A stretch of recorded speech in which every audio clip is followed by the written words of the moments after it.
بسم اللہ الرحمن الرحیم۔ محترم ناظرین حضرات، السلام علیکم ورحمۃ اللہ وبرکاتہ۔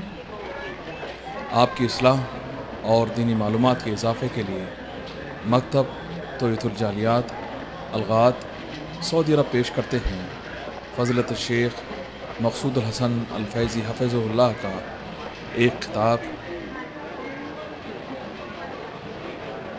دین خیر خواہی کا نام ہے۔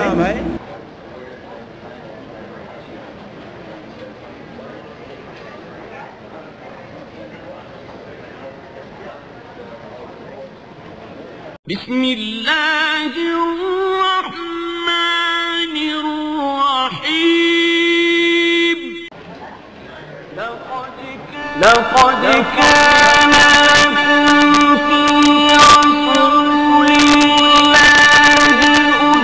أسوة حسنة لمن كان يرجو الله واليوم الآخر وذكر الله كثيرا۔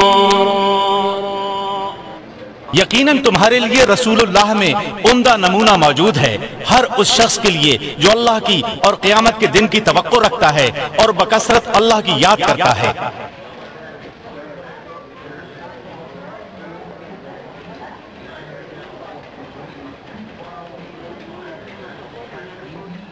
اور آخری چیز یہ ہے کہ اس کے خلاف عالم بغاوت بلند نہ کیا جائے۔ ساتھیو واللہ تاریخ شاہد ہے، آپ اٹھا کر کے دیکھ لیجیے کہ عالم بغاوت جہاں بلند ہوا ہے وہاں خون کی ندیاں اور نہریں بہی۔ سب سے پہلا عالم بغاوت جو بلند کیا گیا ہے وہ تاریخ اسلامی میں کس کے کون ہے؟ جی حضرت عثمان غنی کے خلاف۔ اس کا نتیجہ کیا نکلا ہے؟ حضرت عثمان غنی رضی اللہ عنہ نے کہا تھا کہ اے لوگو، تم مجھے قتل کر دے رہے ہو، اگر تم نے ہمیں قتل کر دیا تو اب قیامت تک ایک امام کے پیچھے تمہیں نماز پڑھنا نصیب نہیں ہوگا۔ اور وہی ہوا ہے آج تک کہ اسلامی جماعت کے اندر جب پھوٹ پڑی ہے تو اس کے بعد سے مسلمان جماعت بڑھتے ہی چلے گئے ہیں، مسلمانوں کے اندر اتفاق نہیں ہو پایا۔ اس کے بعد حضرت حسین رضی اللہ تعالیٰ عنہ کو دھوکہ دے کر کے لوگوں نے عالم بغاوت بلند کرنے کے لیے انہیں مجبور کیا۔ اس کا نتیجہ کیا نکلا کہ اللہ کے رسول کے نواسے اور اس دنیا کے اندر آگ کے جو پھول تھے انہیں بے دردی کے ساتھ قتل کر دیا گیا۔ اسی کے ساتھ مدینہ منورہ کے لوگوں نے جب یزید کے خلاف عالم بغاوت بلند کیا، جبکہ حضرت عبداللہ ابن عمر منع کر رہے تھے، روک رہے تھے، لیکن جب عالم بغاوت بلند ہوا ہے تو الامان الحفیظ، جو کچھ مدینہ منورہ کے ساتھ جو معاملہ کیا گیا ہے، اللہ علیہ کی تاریخ کو دوبارہ نہ دہرائی جائے، وہ نہ لوٹائی جائے۔ تو میں عرض کر رہا کہ جہاں کہیں عالم بغاوت بلند ہوتا ہے اس کے نتائج برے ہی نکلتے ہیں، اس کے نتائج اچھے نہیں نکلتے۔ تو عالم بغاوت حاکم کے ساتھ بلند نہیں کرنا ہے، اللہ کہ ہمارے پاس اتنی طاقت ہے کہ مسلمانوں کا خون بہائے بغیر اس حاکم کو الگ کر کے وہاں پر قبضہ کیا جائے۔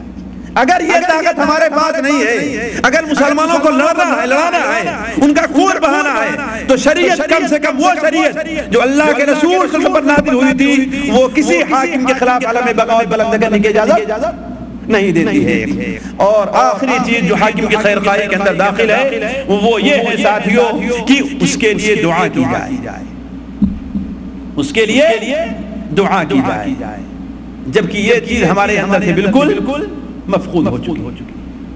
حاکم کے لیے دعا کرنا ہمارا اور آپ کا حق ہے، اس لیے کہ جب حاکم صحیح ہو جائے گا تو پوری رعایا صحیح ہو جائے گی، اگر حاکم بگڑ جائے گا تو پوری رعایا بگڑ جائے گی۔ اسی لیے کیا ہی خوب کہا ہے محمد حنبل رحمہ اللہ جو ان سے نقل کیا جاتا ہے کہ اگر مجھے معلوم ہو جائے کہ میری یہ دعا قبول کی جائے گی تو میں وہ دعا مسلمانوں کے حاکم کے لیے کرتا کہ اللہ اس کی اصلاح کر دے۔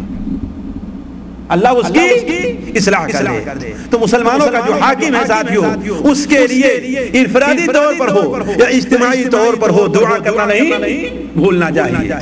اور وہ حاکم یا امام اگر عالم ہے تو اس کی خیر خواہی ساتھیوں اختصار کے ساتھ میں آپ کے سامنے رکھوں کیا ہے کہ ان سے محبت کی جائے، ان سے عالموں سے محبت، بشرطے کہ وہ صحیح عالم ہوں، صحیح عالم ہوں، ان سے محبت کی جائے. کیوں محبت کی جائے؟ اس لیے کہ انبیاء کے وہ وارث ہیں، انبیاء علیہ السلام کے وارث ہیں، اللہ تبارک و تعالیٰ کی دین کی طرف دعوت دینے والے ہیں. اگر ان سے محبت نہیں کی گئی تو بھلا بتائیے کس سے محبت کی جائے گی؟ اگر ہم نے ان سے محبت نہیں کیا تو گویا کہ ان کی بات ہم قبول بھی نہیں کریں گے. تو ضروری ہے کہ اہل علم جو صحیح علم قرآن اور حدیث کا رکھتے ہیں ان سے محبت کی جائے. اسی سلف نے ایک بہترین سی بات کہی ہے کہ کن عالما او متعلما او مستمعا او محبا ولا تکن الخامس فتح لک. یا تم عالم بنو، اگر عالم نہیں بن سکتے تو علم سیکھنے والا بن جاؤ، متعلم بن جاؤ. اگر یہ بھی نہیں ہو سکتا کم سے کم سننے والا بن جاؤ. عالم بنو، اگر عالم نہیں بن سکتے تو متعلم بنو. اگر یہ دونوں نہیں ہو سکتا کہ بھائی تم علم سیکھنے کے لیے کوئی وقت نکال دو تو کم سے کم اہل علم کی باقی سننے والے تو بن جاؤ، ہے کہ نہیں؟ اور اگر یہ بھی تم سے نہیں ہے، تمہارے پاس وقت نہیں ہے اور کوئی چیز نہیں ہے، تو محب ان سے محبت کرنے والے بن جاؤ، علم سے اور اہل علم سے محبت کرنے والے بن جاؤ. وَلَا تَكُنِ الْخَامِسَ فَتَحْ لَكَ. پانچواں کوئی تم نہ بننا، اس لیے کہ اگر کوئی پانچویں چیز بنے تو ہلاک اور برباد ہو جاؤ، ہلاک اور برباد ہو جاؤ گے. تو کتنی بہترین سی بات ہے کہ کن عالما او متعلما او مستمعا او محبا. عالم بنو یا علم سیکھنے والا بنو یا سننے والا بنو یا کم سے کم سے محبت کرنے والے بن جاؤ. اگر یہ نہیں بن گئے تو تم ہلاک اور برباد ہو جاؤ. تو اہل علم سے محبت کی جائے. دوسری بات یہ ہے کہ جو حق وہ لوگ لے کر کے آئے ہیں اس حق کو لوگوں تک پہنچانے میں ان کی مدد کی جائے. ساتھیوں کوئی عالم اکیلے کچھ کام نہیں کر سکتا جب تک کہ لوگ اس کی مدد نہ کریں. جس شہر کا رہنے والا ہے، جس ملک کا رہنے والا ہے، جس گاؤں کا رہنے والا ہے، اگر وہ لوگ اس کی مدد نہ کیے تو وہ کچھ نہیں کرے. واللہ ایک کچھ چھوٹی مثال میں دوں کہ ظاہر بات میں عالم نہیں ہوں، اگر کہ لوگ مجھے سمجھتے لیکن واللہ میں عالم نہیں، لیکن کم سے کم عالموں کی تقلید کر رہا ہوں، عالموں کی تقلید کر رہا ہوں، ان کا طریقہ اختیار کر رہا ہوں. اگر آپ لوگ اس بارے ہماری مدد نہ کریں تو یہ کیسٹیں جو آج دنیا کی گوشے گوشے میں سنی جا رہی ہیں، بلکہ امریکہ کے اندر بسا اوقات ٹیلی ویژن کے اوپر بھی آتی ہیں، میں کہاں سے لوگوں کو دے پاؤں؟ بتائیے آپ کہیں سے دے پاؤں گا؟ نہیں دیتا. تو ضرور یہ ہے کہ عالم کی مدد کی جائے. اللہ کے رسول صلی اللہ علیہ وسلم جو اللہ کے رسول تھے، اللہ کے نبی سب سے عظیم تھے، اللہ کی مدد تھی. وہ بھی حج کے موسم میں لوگوں سے کہتے اے لوگوں کون ہے جو میری حفاظت کرے، میری مدد کرے تاکہ اللہ کا پیغام میں اس کے بندوں تک پہنچا دوں. ہے نا؟ تو معلوم یہ ہوا کہ عالم کی مدد کی جائے، کسی بھی طریقے سے اس کی مدد کی جائے. مدد کا جو بھی طریقہ ہم اختیار کر سکیں، وہ کچھ لکھ رہا ہے اسے چھاپنے میں اس کی مدد کی جائے، جو کچھ کہہ رہا ہے اسے لوگوں تک پہنچانے میں اس کی مدد کی جائے، وہ اس کو تشجیع کیا جائے، اسے ابھارا جائے کہ ہاں چلیے آپ تقریر کیے تاکہ ہم لوگ سنیں. اسی طریقے سے ظاہر بات ہے عالم کی تعظیم اور توقیر بھی کرنا چاہیے. عالم کی تعظیم اور توقیر بھی کرنا چاہیے. ایک شرعی حکم ہے جو ہمیں اور آپ کو دیا گیا ہے، اور بلکہ ایک حدیث میں جو سنن ابو داؤد کے اندر ہے، اللہ کے رسول صلی اللہ علیہ وسلم یہاں تک بیان فرما دیا ان من اجلال اللہ تعالی، اللہ تعالیٰ کی تعظیم کرنے میں یہ بات داخل ہے کہ مسلمان ایک شخص بوڑھے مسلمان کی تعظیم کرے اور قرآن پڑھنے والے اس کے مطابق عمل کرنے والے کی تعظیم کرے اور انصاف ہوا حاکم کی تعظیم کرے. تو اہل علم کی تعظیم بھی کرنا چاہیے. اس سلسلے میں بڑے حدیثیں اور صحابہ کرام کے بڑے واقعات ہیں لیکن وقت ساتھ نہیں دیتا کہ میں وہ آپ کے سامنے رکھوں. چوتھی بات یہ ہے اس کے ساتھ خیر خواہ میں اس کی طرف سے دفاع کیا جائے. اس کی طرف سے دفاع کیا جائے. مثال کے طور پر ایک مثال دوں ورنہ دفاع کے بہت سے طریقے ہیں کہ کوئی عالم صاحب کوئی بات کی اور ان سے کوئی غلطی ہو گئی. ظاہر بات انسان غلطی ہوگی. اللہ کے رسول کا کوئی ایسے سے غلطی نہ ہو. کوئی غلط مسئلہ ہو گیا یا معاملات میں کوئی ان سے غلطی ہو گئی یا اخلاقی طور پر ان سے کوئی غلطی پیش آ گئی تو نتیجہ یہ ہوتا ہے کہ عالم کی غلطی کو تیزی سے لے کر کے جلدی سے اٹھ کھڑے ہوتے ہیں. وہی بات دوسرا کر رہا ہے تو کوئی کچھ نہیں پوچھتا اور عالم سے غلطی ہو گئی تو ہمارا آپ کا اس سلسلے میں رویہ کیا ہونا چاہیے؟ اس کی طرف دفاع کریں. ارے بھائی یہ غلطی کیا نا اس نے. ہر انسان ہے وہ غلطی کرتا ہے تو اس کی اس غلط بات کو چھوڑ کر کوئی صحیح بات ہے جو اس کو تم لو تو اس کی طرف سے اس طریقے سے دفاع کرنا چاہیے عالم کی طرف سے. ورنہ اگر آپ بھی انہیں لوگوں کے ساتھ ہو گئے تو وہ اللہ کا پیغام آپ لوگوں تک نہیں پہنچا سکتا ہے. اور آخری بات یہ ہے کہ عالم جو دلائل سے قرآن اور حدیث کی جو بات بیان کرے اسے قبول کرنا چاہیے. یہ نہیں کوئی تم اللہ کے نبی ہو تمہاری بات مان لیں گے, نہیں تمہاری بات نہ مانو. کس کی بات ماننا ہے؟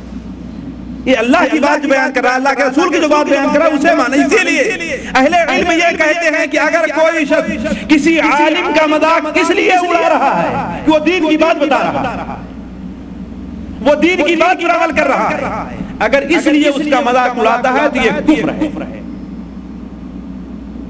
یہ کفر ہے. انسان کافر ہو جاتا ہے, مسلمان نہیں رہ جاتا. اس طریقے سے اللہ کے رسول کے زمانے میں وہ حادثہ پیش آیا کہ غزوہ تبوک سے واپسی کے اوپر کچھ لوگوں نے اللہ کے رسول صلی اللہ علیہ وسلم اور مسلمانوں کا مذاق اڑایا. تو قرآن مجید میں اللہ تعالیٰ ارشاد فرماتا ہے لا تعذروا قد کفرتم بعد ایمانکم. اب بہانے بازی سے کام نہ لو, تم لوگ مومن ہونے کے بعد کافر ہو گئے. تو عرض کرنے کا مقصد یہ ہے کہ اگر عالم شریعت کی کوئی بات ہمارے اور آپ کے سامنے بیان کر رہا ہے تو اسے قبول کیا جائے, اس کے مطابق عمل کیا جائے. کسی چیز سے روک رہا ہے تو اس سے رک جائے. آخری بات جو اس حدیث کی رہ گئی ہے وہ کیا ہے؟ مسلمانوں کے ساتھ خیر خواہی. عام مسلمانوں کے ساتھ خیر خواہی. عام مسلمانوں کے ساتھ خیر خواہی ساتھیوں اس کی بڑی تاکید اللہ کے رسول صلی اللہ علیہ وسلم اس حدیث کے علاوہ بھی بیان فرمائی. چنانچہ بخاری شریف میں حضرت جریر بن عبداللہ رضی اللہ عنہ کی روایت ہے کہ آپ صلی اللہ علیہ وسلم نے بیان فرمایا. حضرت جابر بن عبداللہ بیان فرماتے ہیں کہ جریر بن عبداللہ کہ بایعت رسول اللہ صلی اللہ علیہ وسلم, اللہ کے رسول سے ہم نے بیعت کی ہے نماز پڑھنے پر, زکات دینے پر اور ہر مسلمان کے ساتھ نصیحت اور خیر خواہی. اللہ کے رسول اس بارے میں بیعت کیا کرتے تھے. اسی لیے اس حدیث میں آپ نے بیان فرمایا اذا استنصح رجل اخاه فلينصح له. اگر کوئی شخص اپنے بھائی سے نصیحت چاہتا ہے, خیر خواہی کی بات چاہتا ہے تو چاہے کہ اس کے ساتھ خیر خواہی کرے. اب ہم اختصار کے ساتھ یہ بتاتے ہیں کہ ایک مسلمان کے ساتھ ساتھیوں خیر خواہی کیا ہو, کس طریقے سے خیر خواہی کی جائے. دیکھیے پہلی چیز یہ ہے کہ دین کا جو علم آپ کے پاس ہے, چھوٹا ہے یا بڑا ہے, تھوڑا ہے یا زیادہ ہے, وہ اس تک بھی پہنچایا جائے, اسے بتلایا جائے. ہر مسلمان. تبھی تو اللہ کے رسول صلی اللہ علیہ وسلم کی حدیث ہے بلغوا عنی ولو آیا. ہماری طرف سے اگر ایک آیت بھی تم کو معلوم ہے وہ بھی تم دوسروں تک پہنچا دو. ورنہ ہمارے علم حاصل کرنے سے, ہمارے جاننے سے اگر ہم دوسروں تک وہ بات نہ پہنچائیں تو یہ کیا فائدہ ہے؟ وہ باپ کبھی بھی خیر خواہ نہیں ہو سکتا کہ جو اچھی چیز اسے معلوم ہے اور بچوں کو اپنے نہیں بتاتا. اسی طریقے سے وہ عالم کبھی بھی خیر خواہ نہیں ہو سکتا ہے کہ بھلی بات اسے معلوم ہو اور اسے لوگوں تک نہ پہنچائے. بلکہ اس کی مثال آپ نے کیا دی ہے کہ وہ علم جو لوگوں کو بتایا نہ جائے, وہ علم جو لوگوں کو بتایا نہ جائے, اس کی مثال ایسی ہے کہ کوئی آدمی خوب خزانہ اکٹھا کر لیتا ہے لیکن ضرورت پر اسے خرچ نہیں کرتا. ضرورت پر اسے خرچ نہیں کرتا ہے. تو پہلا حق یہ ہے, پہلی خیر خواہی مسلمانوں کے ساتھ, عام مسلمان یہ ہے کہ جو دین کی بات میں معلوم ہے اسے بتائی جائے. دوسری بات یہ ہے کہ بھلی بات کا حکم دیا جائے اور بری بات سے روکا جائے. بھلی بات کا حکم دیا جائے اور بری بات سے روکا جائے. ایک لمبا موضوع ہے لیکن اسے میں ایک مثال سے آپ کے سامنے رکھتا ہوں, اور وہ مثال بھی اللہ کے رسول صلی اللہ علیہ وسلم نے آپ کے سامنے رکھی ہے. اسے ہمیشہ آپ لوگ اپنے سامنے رکھیں. بخاری شریف کے اندر وہ حدیث ہے حضرت نعمان بن بشیر رضی اللہ تعالیٰ عنہ کی کہ اللہ کے رسول نے ارشاد فرمایا کہ کسی گاؤں کے اندر اگر کوئی برائی کا کام کوئی شخص کرتا ہے تو اس کی مثال یہ ہے کہ ایک کشتی کے اندر لوگ سوار ہوئے, کچھ لوگ اوپر کے ہیں اور کچھ لوگ نیچے کے حصے. اوپر کے حصے والے جو ہیں ظاہر بات ان کے لیے پانی لینا آسان ہے, اور نیچے والے جب پانی لینا چاہے کہاں سے پانی لیں گے؟ اوپر جائیں گے تب جو ہے کشتی سمندر سے پانی لیں گے. اب ان کے بار بار جانے سے اوپر والوں کو تھوڑی سی تکلیف ہوتی, تو نیچے والے کہتے ہیں کیا ضرورت ہے تمہیں اوپر والوں کو تکلیف دینے کے لیے, ایسا کرو کہ اپنے حصے کے اندر تھوڑا سا سوراخ کر لو بس. ظاہر بات سوراخ کریں گے تو کوئی اتنا بڑا سوراخ نہیں ہوگا, معمولی سے سوراخ ہوگا جس سے تھوڑا سا پانی آ جائے, ہے نا. اب اگر لوگ اس کا ہاتھ نہیں پکڑتے ہیں, اسے منع نہیں کرتے, تو ظاہر بات اپنے ساتھ خیرخواہی نہیں, مسلمانوں کے معاشرے کے ساتھ خیرخواہی نہیں, سارے کے سارے لوگ ڈوب اور حالات و برباد ہو جائیں گے. اسی طریقے سے ہمارے معاشرے کے اندر اگر کوئی برائی ہوتی ہے, کوئی نیکی کے کام چھوٹ رہا ہے, ہم اس کے اوپر نہ تو لوگوں کو عمل کرنے کا حکم دیتے ہیں نہ اس سے لوگوں برے کام سے لوگوں کو روکتے ہیں, تو یہ ان کے ساتھ خیرخواہی نہیں ہے بلکہ یہ ہلاکت ہے. اور اس سلسلے میں اس چیز کو ہمیشہ مد نظر رکھنا چاہیے کہ دیکھیے ساتھیو, یہ بڑی اہم چیز ہے کہ اگر کوئی برائی کسی معاشرے میں ہے تو کم سے کم اسے برا ضرور سمجھا جائے. سنیں ابو داؤد کی میں ایک حدیث پڑھ رہا تھا اور یہ حدیث بہت میرے دل کو لگی. اللہ کے رسول نے کیا بیان فرمایا کہ کوئی شخص کسی گاؤں کے اندر موجود ہے,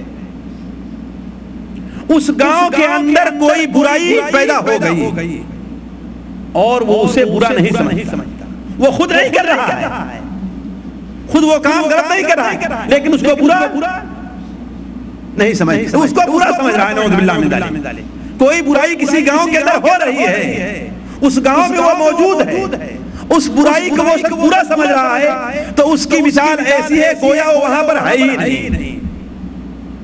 لیکن اگر کوئی شخص دور ہے اور اپنے گاؤں کے اندر یہ برائی ہوتے دیکھتا ہے اور اسے پسند بھی کر رہا ہے, تو گویا وہ لوگ ان کے ساتھ اس برائی کے اندر شریک ہے. تو دوسری بات مسلمان ساتھ خیرخواہی یہ تھی کہ انہیں بھلی بات کا حکم دیا, برائی سے روکا جائے. تیسری چیز یہ ہے کہ جو کچھ اپنے لیے پسند کرتا ہے وہ ان کے لیے بھی پسند کرے, ورنہ خیرخواہی نہیں. یہ کون سی خیرخواہی ہے کہ آپ اپنے لیے تو کوئی چیز پسند کرو, اپنے مسلمان بھائی کو اس چیز پسند نہ کریں, یا مسلمان بھائی کے لیے تو اس چیز کو پسند کریں لیکن اپنے پسند نہ کریں. یہ خیرخواہی نہیں ہے. آپ کے پاس ایک گھڑی ہے, آپ کو پسند نہیں, آپ کو یہ پسند نہیں ہے, آپ اٹھا کر کے دوسرے کو دے دیں تو اسے معلوم ہو جائے, بھلا بتائیے وہ کس دل سے قبول کرے گا, کس دل سے قبول کرے گا. لیکن آپ کو وہ چیز پسند اور محبوب ہو, پھر آپ اس کو دے دیں تو وہ کیسے قبول کرے گا؟ ظاہر بات اس کے دل میں اس کے لیے آپ کے لیے ایک جذبہ پیدا ہوگا. تبھی تو شریعت کا یہ حکم ہے کہ لن تنالوا البر حتى تنفقوا مما تحبون, تم لوگ نیکی کو اس وقت تک نہیں پہنچ سکتے جب تک کہ اپنی محبوب چیز کو اللہ تعالیٰ کے راستے میں نہ خرچ کر دو.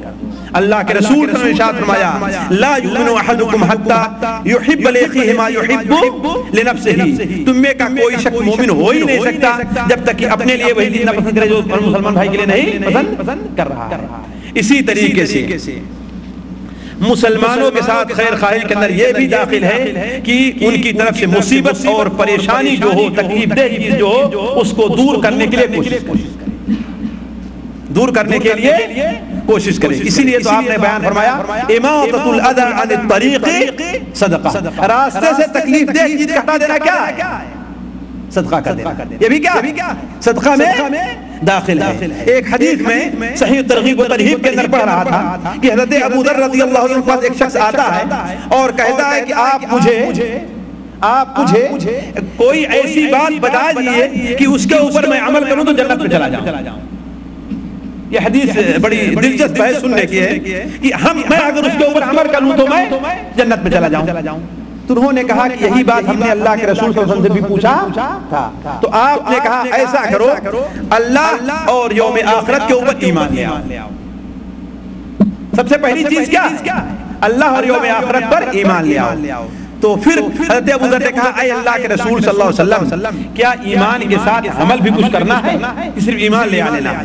تو آپ نے فرمایا کہ نہیں، ایمان کے ساتھ عمل ضروری ہے، انہی عمل میں یہ چیز بھی داخل ہے کہ جو کچھ اللہ نے تمہیں دیا ہے اسے اللہ تعالیٰ کے راستے میں صدقہ کر دو، جو کچھ اللہ نے تمہیں دیا ہے اسے اللہ کے راستے میں صدقہ کر دو۔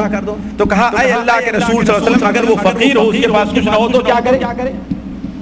آپ صدقہ کرنے کے لیے کہہ رہے ہیں اگر فقیر ہو تو صدقہ نہ کر سکے تو کیا کرے؟ تو آپ نے فرمایا بھلائی کا حکم دے اور برائی سے روکے۔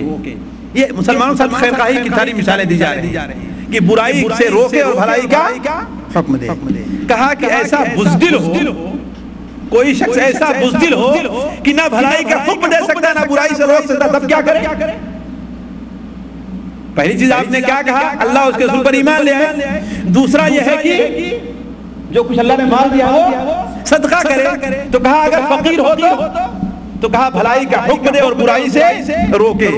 تو کہا کہ اگر اتنا بزدل ہے کہ کسی کو بھلائی کا حکم نہیں دے سکتا اور نہ برائی سے روک سکتا ہے تو کیا کرے؟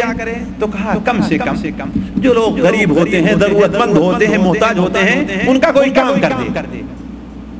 بازار جا رہا ہے، دیکھا ہے پڑوس کے اندر ایک بوڑھا آدمی ہے، وہ بازار نہیں جا سکتا، ایک بیوہ عورت ہے نہیں جا سکتی، ہاں بھائی کوئی چیز بازار سے لانا تو نہیں ہے، لیتے آؤں۔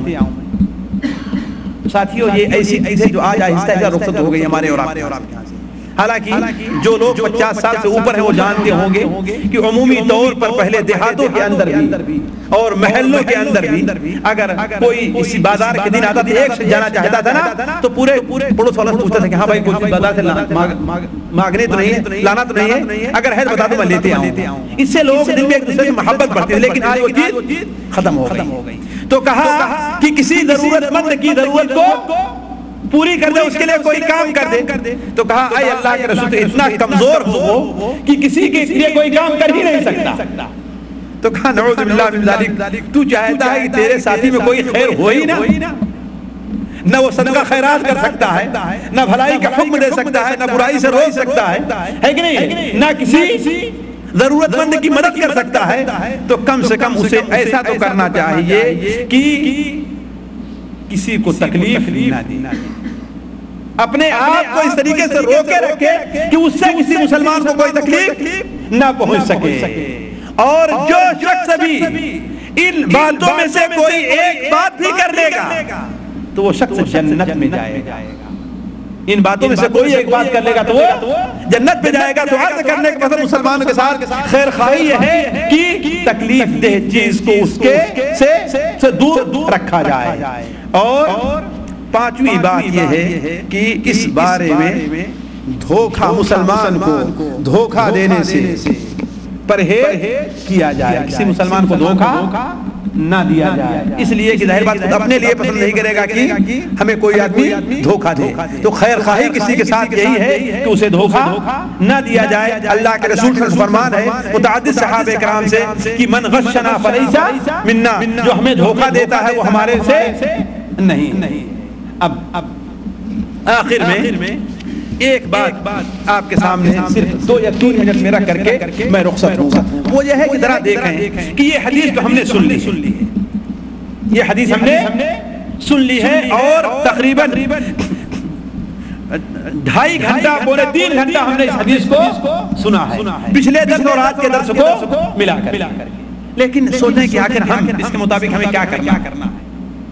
ہم یہ مثال دینا چاہتے ہیں کہ ہمارے بزرگ، ہمارے سلف کس طریقے سے ان حدیث کے اوپر عمل کرتے تھے۔ اگر وہ کسی بات کو سن لیا کرتے تھے تو کس طریقے سے عمل کرنے میں پیش رہا کرتے تھے۔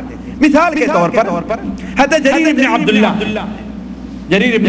عبداللہ جن کی حدیث بخاری شریف میں ہے، وہ بیان فرماتے ہیں کہ اللہ کے رسول صلی اللہ علیہ وسلم نے بیعت کی ہے کس بات پر؟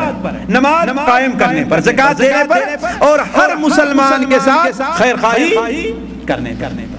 ان کے بارے میں آتا ہے کہ جب بھی وہ کوئی سامان خریدنے جاتے تھے جب بھی کوئی سامان خریدنے جایا کرتے تھے تو کہا کرتے تھے کہ بھائی دیکھو، یا کوئی چیز بیچتے تھے تو کہا دیکھو اگر یہ چیز مجھے پسند ہوتی جو میں بیچ رہا ہوں تو میں اسے بیچتا نہیں، جو تم سے پیسہ لے رہا ہوں یہ مجھے زیادہ پسند ہے، اور یہ جانور یا سامان جو تم لے رہے ہو مجھے پسند نہیں ہے، اگر تمہیں لینا ہے تو لو، نہیں تو نہیں۔ اس لیے کہ ہم نے اللہ کے رسول سے بیعت کی ہے کہ وَالنُّصْحَ لِكُلِّ مُسْلِمٍ، ہر مسلمان کے ساتھ خیر خواہی کرنی چاہیے۔ تو یہ خیر خواہی تمہیں بتا دے رہا ہوں کہ جو چیز میں تمہیں دے رہا ہوں مجھے کم پسند ہے، اور جو میں لے رہا ہوں مجھے زیادہ پسند ہے۔ ہر ایک کے ساتھ ان کا یہی معاملہ تھا۔ اسی طریقے سے ان کے بارے میں آتا ہے، حافظ حجر فتح الباری میں نقل کیا ہے کہ ایک بار انہوں نے ایک گھوڑا خریدا، کتنے میں؟ 300 درہم کے اندر۔ ان کے غلام نے ایک گھوڑا خریدا، لیکن وہ گھوڑا انہیں بڑا اچھا لگا، وہ گھوڑا انہیں بڑا اچھا لگا۔ 300 کی قیمت کا نہیں ہے بلکہ تم دھوکہ کھا گئے ہو۔ وہ غلام سے اپنے غلام سے وہ گھوڑا لیا اور اس کے پاس جاتے ہیں، گھوڑے کے مالک کے پاس، اور کہتے ہیں کہ سنو یہ تمہارا گھوڑا 300 سے نہیں بلکہ 300 درہم کی مالیت کا ہے۔ اور ہم لوگ کیا کہتے ہیں؟ چلو بڑے سستے پڑ گئی، یہ مال ہمیں بڑا سستا مل گیا، لیکن یہ بات ان کے یہاں نہیں تھی۔ خود گھوڑے والے کے پاس گئے اور کیا کہا کہ تمہارا یہ گھوڑا 300 سے زیادہ مالیت کا ہے۔ کتنے کا ہے؟ کہا 400 کا، نہیں اور اچھا ہے۔ 500 کا، کہا اور اچھا ہے۔ یہاں تک کہ 800 درہم اسے دیا ہے۔ کتنا؟ اور پہلے کتنے کا لیا تھا؟ 300 درہم کا۔ کیوں؟ اس لیے کہ اللہ کے رسول نے بیعت کی تھی کہ وَالنُّصْحَ لِكُلِّ مُسْلِمٍ، ہر مسلمان کے ساتھ خیر خواہی کرنا ہے اور بھلائی کرنا۔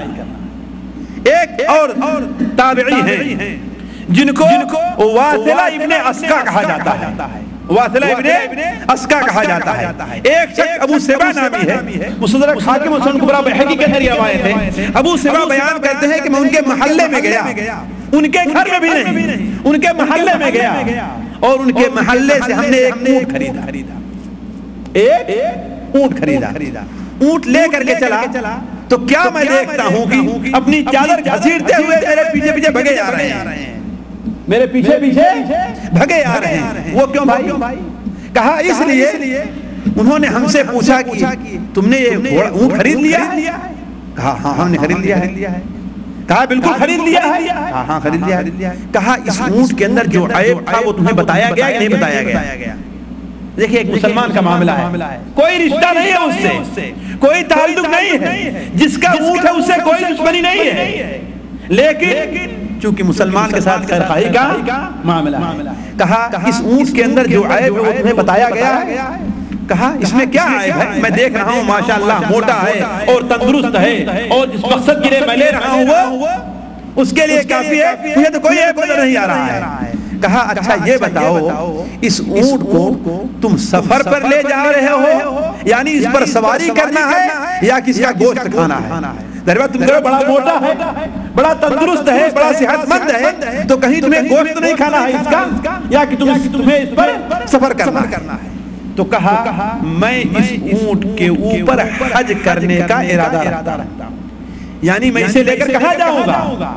حج کرنے جاؤں گا۔ کہا دیکھو لیکن اس کے جو خف ہے نا، اس کے کھر میں پاؤں کے اندر تھوڑا سا عیب ہے، کہیں چوٹ لگی ہوئی ہے، اس لیے دیر تک جب چلتا ہے نا تو اس کا اثر ظاہر ہو جاتا۔ اونٹ والے نے کہا کہ آپ بھی اللہ کے بندے اچھے آدمی ہیں، میرے سودے کو برباد کر رہے ہیں، ہے کہ نہیں؟ ایک آدمی خرید کر کے لے کر کے جا رہا ہے اور آپ میرا سودا برباد کر رہے ہیں۔ کہا کہ سنو، ہم نے اللہ کے رسول صلی اللہ علیہ وسلم کے ساتھ سے حدیث سنی ہے کہ جو شخص کوئی چیز بیچتا ہے اگر اس کے اندر کوئی عیب ہے تو اس کے لیے جائز نہیں ہے کہ بغیر عیب کو بتائے ہوئے بیچے، بغیر عیب کو بتائے ہوئے بیچے۔ آج ہم کہیں کہ بھائی دیکھ لو تمہارے سامنے ہے کہ اس میں کیا چیز خرابی ہے کہ صحیح میں نہیں جانتے، حالانکہ سب کچھ معلوم ہے کہ گاڑی ہے، کار ہے، اونٹ ہے، بیل ہے، بھینس ہے، گائے ہے، کون سا عیب اس کے اندر پایا جا رہا ہے، لیکن کیا کہیں گے یہ تمہارے سامنے ہے، گاڑی ہے چلا کر کے دیکھ لو، جاؤ میکینک کو دکھا لو، ہے کہ نہیں؟ لیکن ہم اس کے عیب کو اپنے سامنے ظاہر، اپنے طور پر ظاہر نہیں کریں گے۔ لیکن وہ لوگ اس سے قطعاً مختلف ہیں، انہوں نے کیا کہا کہ اللہ کے رسول صلی اللہ علیہ وسلم نے حدیث سنی ہے کہ جو شخص کوئی چیز بیچے اس کے لیے جائز نہیں ہے کہ اگر اس میں کوئی عیب ہے تو اس کو چھپائے. تو میں عرض کرنے کا مقصد ہے کہ یہ حدیث ہم نے سنی ہے تو اس کا یہ مطلب نہیں کہ صرف سن لیا اور ہمارے کان سے نکل گئی، نہیں، اس کے مطابق عمل کرنے کی بھی کوشش کریں. اللہ تعالیٰ سے دعا ہے کہ اللہ تعالیٰ ہمیں اور آپ کو اس حدیث کے اوپر اور اس کے مطابق عمل کرنے کی توفیق عطا فرمائے. سبحانک اللہم و بحمدک اشہد ان لا الہ الا انت استغفرک و اتوب الیک. جی ہاں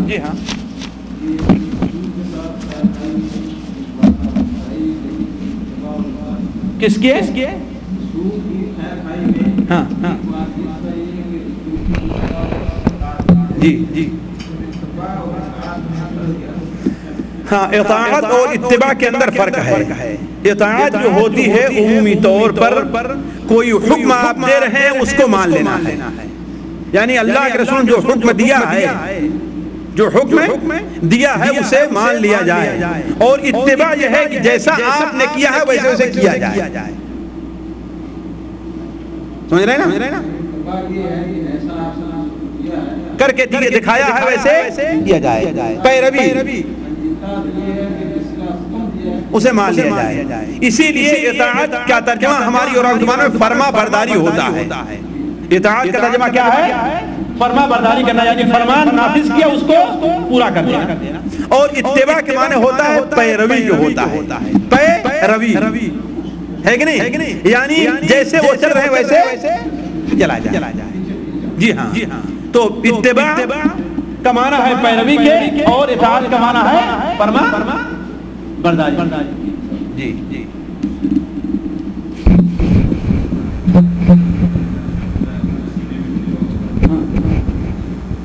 ہر شخص نہیں. جی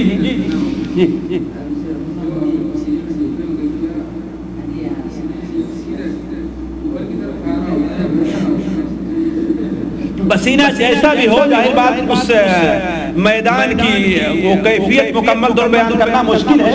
البتہ یہ ہے کہ بعض لوگوں کا پسینہ 70 گز ہوگا، اس کی بعض علماء نے تفسیر کی ہے کہ نیچے ہوگا، بعض پیچھے اس کے 70 گز رہا ہوگا. اتنا لمبا ہوگا اور اونچا اتنا ہوگا کہ گلے تک پہنچا رہے. اب اللہ تبارک و تعالی جس کو چاہے گا اس سے بچا لے گا. اسی لیے حشر کے حالات کو دنیا کے حالات پر قیاس نہیں کرنا. بالکل بھری ہوگی کہ پاؤں رکھنے کی جگہ نہیں ہوگی. پھر اللہ تعالیٰ جو ہے کس طریقے سے کرے گا وہ خود جانتا. اللہ بہتر جانتا.